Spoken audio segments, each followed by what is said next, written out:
ജെസ്റ്റൽ opticals, opposite TB hospital, Karuvelippady, Kochi. Onam ആഘോഷമാക്കി നല്ല നടപ്പുകാർ. കേരളത്തിലെ ഏറ്റവും വലിയ നദിയായ പെരിയാറിന്റെ കുറുകെ ആരോഗ്യ പരിപാലനത്തിന്റെ പേരിൽ നടന്നു തുടങ്ങിയവർ രൂപീകരിച്ച Sabari miles and smiles group എന്ന പ്രഭാത സവാരി ടീം ഇക്കുറി വ്യത്യസ്തമായ ഓണക്കാഴ്ച ഓണം വൈബ് 2K25 ഒരുക്കി. പ്രസിഡന്റ് ജോർജ് തേക്കാനത്തിന്റെ അധ്യക്ഷതയിൽ കൂടിയ യോഗം MLA അൻവർ സാദത്ത് ഉദ്ഘാടനം ചെയ്തു. കണ്ണിന് ഒരു കുളിർമ കിട്ടും രാവിലെ നടന്ന്. പിന്നെ രാവിലെ നടന്ന് ഞാൻ ഒരു ദിവസം കൂടുതൽ കിട്ടുകയും ചെയ്തു. രാവിലെ നടക്കുമ്പോൾ കുറച്ച് നേരത്തെ നടക്കാൻ പോകുന്നു.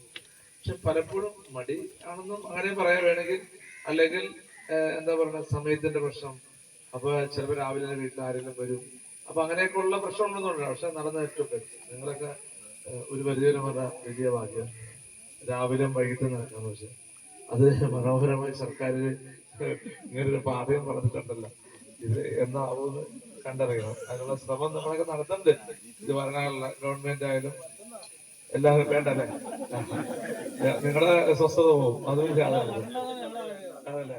കാലടി സെന്റ് ജോർജ് പള്ളി വികാരി ഫാദർ മാത്യു കിൽക്കൻ ഓണസന്ദേശം നൽകി. Block member Ancy Jijo, ward member KV Polachan, Kalady saint George പള്ളി അസിസ്റ്റന്റ് വികാരി father Tom Thadikkaran, secretary Shajo Alukkal, treasurer Stephen Varayilan എന്നിവർ ആശംസകൾ നേർന്ന് സംസാരിച്ചു. ഗ്രൂപ്പിന് പേർ നിർദ്ദേശിച്ച് വിജയിച്ച ജെറ്റോ പോളിന് MLA അവാർഡ് നൽകി. യുവ കർഷകനായി തെരഞ്ഞെടുത്ത സെബാസ്റ്റ്യൻ മാഞ്ഞാലിക്ക് മൊമന്റോ നൽകി ആദരിച്ചു. Programme coordinator Jesto Paul, vice president Saina Bava, committee അംഗങ്ങളായ ടോണി പടയാട്ടി, വത്സൻ പടയാട്ടി, ജോയ് പൂണോളി, റോബി ആത്തപ്പള്ളി, തമ്പി, ലീലാമ്മ വർഗീസ്, മേഴ്സി ആൻഡ്രൂ, സെലീന വത്സൻ എന്നിവർ ചേർന്ന് ടീം ഓണാഘോഷങ്ങൾക്ക് മിഴിവേറ്റി. മാവേലി തമ്പുരാൻ ഓണ ആശംസകളോടെ പൂവിളി ഒരുക്കി. വീർപ്പിച്ച ബലൂണുകൾ പങ്കാളിയുടെ മടിയിലിരുന്ന് പൊട്ടിച്ചും ചതയ ദിനത്തിൽ ഉന്നം നോക്കി പന്തടിക്കലും കുടം തല്ലലും മലയാളി മങ്കിയായി അണിഞ്ഞൊരുങ്ങിയതുമെല്ലാം ഓണത്തെ ആഘോഷമാക്കി. കുട്ടികൾക്കും മുതിർന്നവർക്കുമായി വിവിധ മത്സരങ്ങൾ സംഘടിപ്പിച്ചിരുന്നു. പുരുഷ വനിതാ ടീമുകളുടെ വടംവലിയും സംഘടിപ്പിച്ചിരുന്നു. പൊതു ഇടങ്ങൾ അന്യം നിന്ന് പോയപ്പോൾ കൈകോർത്ത് പിടിച്ചൊരു കൂട്ടായ്മ പാലത്തിലൂടെ കാലമർത്തി നടക്കാൻ ശ്രമിച്ചതിന്റെ വിജയം കൂടിയാണ് ഈ ഓണാഘോഷം. ദുരൂഹായ ഇരുട്ടിന്റെ നിഴൽ വീണ ശബരി പാത ഈ ഓണാഘോഷത്തോടെ പുതിയ അധ്യായം കുറിച്ചിട്ട് കഴിഞ്ഞു. ഇനി ഇവിടെ മയക്കുമരുന്നിനും അനാശാസ്യ പ്രവർത്തനങ്ങൾക്കും ഇവിടെ വേദിയില്ല.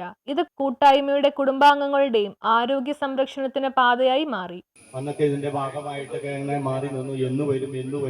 ഇപ്പോഴും നമുക്ക് എല്ലാവർക്കും ആശങ്കയുണ്ട്, ഇത് എന്ന് യാഥാർത്ഥ്യമാവും. പക്ഷെ അതിലേക്കൊന്നും നമ്മൾ കടക്കുന്നില്ല.